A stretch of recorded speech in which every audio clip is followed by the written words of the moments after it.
بسم اللہ الرحمن الرحیم۔ آج کے دور میں اولاد کی تربیت بہت اہم مسئلہ ہے۔ سماجی کے اعتبار سے بھی اولاد کی تربیت بہت ضروری ہے، اور شرعی طور پر بھی اولاد کی تربیت بہت اہم ہے اور بہت ضروری ہے۔ سماجک طور پر اس لیے ضروری ہے کہ اگر ہم نے اپنی اولاد کی تربیت نہیں کی، ان کے اچھے سے تعلیم و تربیت ان کو نہیں دی، تو سماج میں یہی اولاد بڑے ہو کر کے ہمارا نام خراب کرے گی۔ شرعی طور پر اس لیے ضروری ہے کہ اگر ہم نے اپنے بچوں کو توحید نہیں سکھائی، اللہ کے بارے میں نہیں بتایا، شریعت کے بارے میں نہیں بتایا، تو بڑے ہو کر کے یہی ہمارے بچے بے دین ہو جائیں گے۔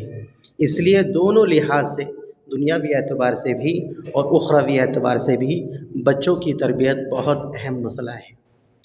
جب بچوں کو ہم تربیت دیں تو سب سے اہم چیز جو ہے ہمارے ذہن میں جو رہنی چاہیے، وہ نصیحتیں رہنی چاہیے جو حضرت لقمان نے اپنے بیٹے کو کی تھیں۔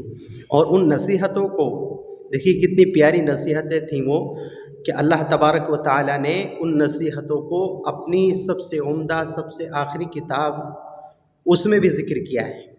بہت سی نصیحتیں انہوں نے کی تھیں، ان میں سے ایک نصیحت یہ بھی کی تھی، چنانچہ اللہ رب العالمین نے قرآن مجید میں فرمایا، یا بنی اقم الصلاۃ وامر بالمعروف وانہ عن المنکر، اے میرے بیٹے میں تجھے یہ نصیحت کرتا ہوں کہ ہمیشہ نماز قائم کرتے رہنا، اور لوگوں کو اچھائیوں کی طرف بلاتے رہنا اور برائیوں سے روکتے رہنا۔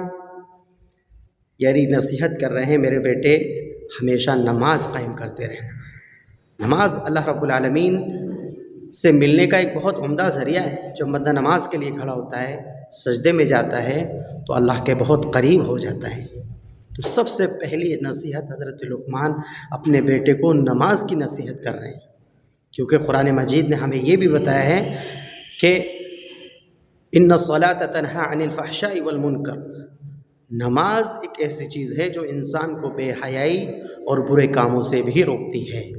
تو پہلی نصیحت اپنی اولاد کو جب ہم کریں تو نماز کی نصیحت کریں۔ اس کے بعد میں فرمایا کہ لوگوں کو اچھائیوں کی طرف بلاتے رہنا اور برائیوں سے روکتے رہنا۔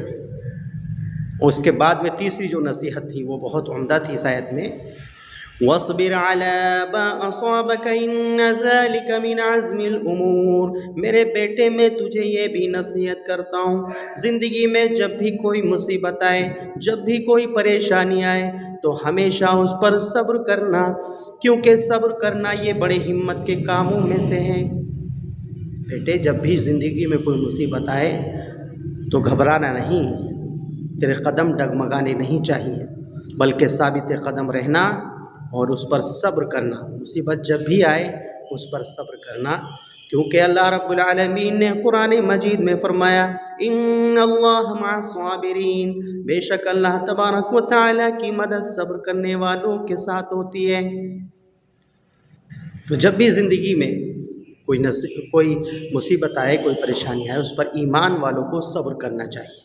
اس آیت میں حضرت لقمان نے اپنے بیٹے کو 3 نصیحتیں کی۔ پہلی نصیحت یہ تھی کہ بیٹا نماز قائم کرتے رہنا، دوسری نصیحت یہ تھی کہ لوگوں کو اچھائیوں کی طرف بلاتے رہنا اور برائیوں سے روکتے رہنا، اور تیسری نصیحت یہ تھی کہ بیٹا زندگی میں جب بھی کوئی مصیبت آئے، کوئی پریشانی آئے، تو اس پر صبر کرتے رہنا۔